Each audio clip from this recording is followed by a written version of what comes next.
I often have this thought, what would I do if I had the tumbler from Batman? And then it occurred to me, I would do exactly what Batman does. I'd drive it out onto a busy highway, and turn all the lights off and slam on the brakes. Then as soon as someone slammed into the back of me, I'd get out and sue them for whiplash. What I like to call the Manchester insurance method. Though that is somewhat harder when you've just pancaked their Prius. And now, here's something we hope you'll really like. So just in case the couch gag hadn't set up this review well enough, this is a review about Batman. Yes, Batman. British Army officer's personal assistant. Oh, wait, no, the other Batman.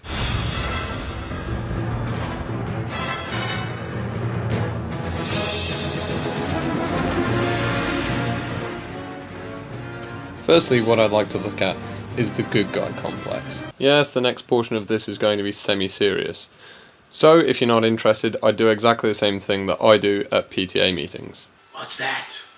Drop acid and then pretend I'm listening to music. I can only think that the fact that they threw past at me was a good sign.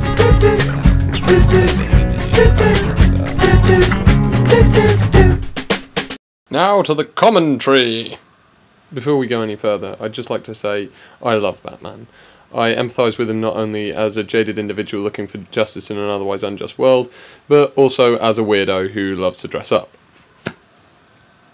This costume so horribly was not made with me in mind. In context, Batman is the hero of Gotham City, a resourceful individual who uses his intelligence, wealth, and personal monopoly of violence to impose his will on the criminal world. However, out of context, he's a rich old crazy dude who goes around beating up poor people. Somewhat like Vlad the Impaler, but without the impaling. Kind of like Vlad, you might say. Okay, this is a bad comparison. Apart from when he uses the bat hook on someone with weak sternum syndrome. And it's not like I'm saying that he's Batman, champion of conservative values! And it's not that I'm saying that Batman is one religious embolism away from becoming Glenn Beck. But I doubt that he would get away with his personal form of justice if he wasn't rich enough to cover it up. Plus he doesn't work for Fox. And the vast number of criminals aren't eccentric psychopaths. Usually they're desperados working against a system in which possession is 9/10 of the law.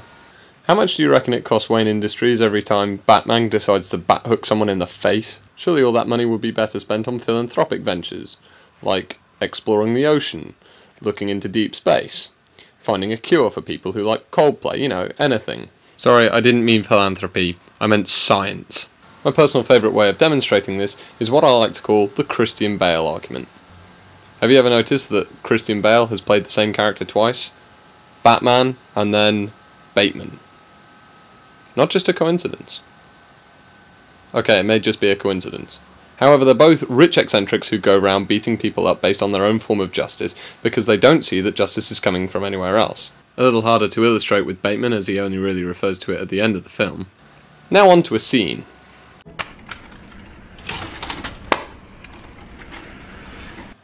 I love the look on his face there because it just says, hold on, this looks like something I've seen on CSI.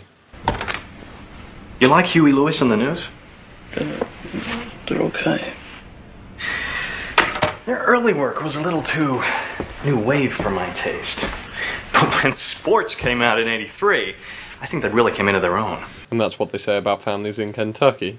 Commercially and artistically. Make of that what you will. The whole album has a clear, crisp sound and a new sheen of consummate professionalism that really gives the songs a big boost. He's been compared to Elvis Costello, but I think Huey has a far more bitter, cynical sense of humor. Hey, Albert, Yes, Alan? why are there copies of the style section all over the place? Do you have a dog? A little chow or something? No, he's a poo fetishist. Is that a raincoat?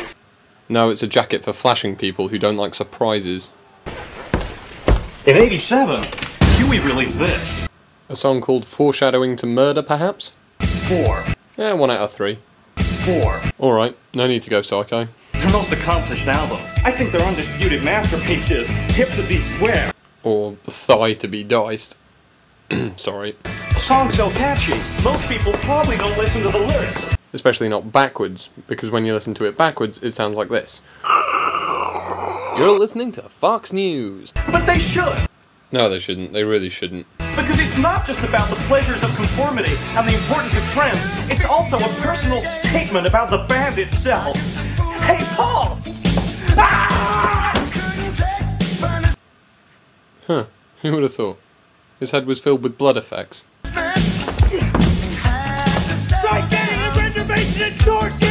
Come again? Oh.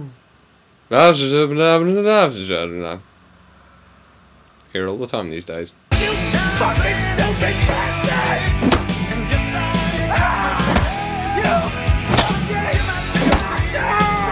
I love watching this scene.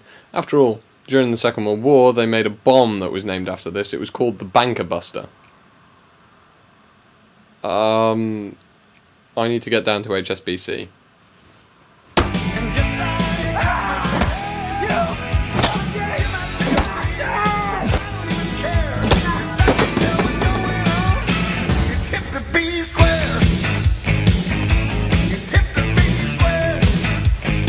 I know I've gone a long way around saying this, but essentially the characters are the same. They are both obsessive psychopaths. Point made, now on to point number 2. The next point is on Batman Begins because it destroyed a small amount of my childhood and most of my collection of books. As they say in the trade, hit it. Where's Waldo? Where's Waldo? Did you see him? Where's Waldo?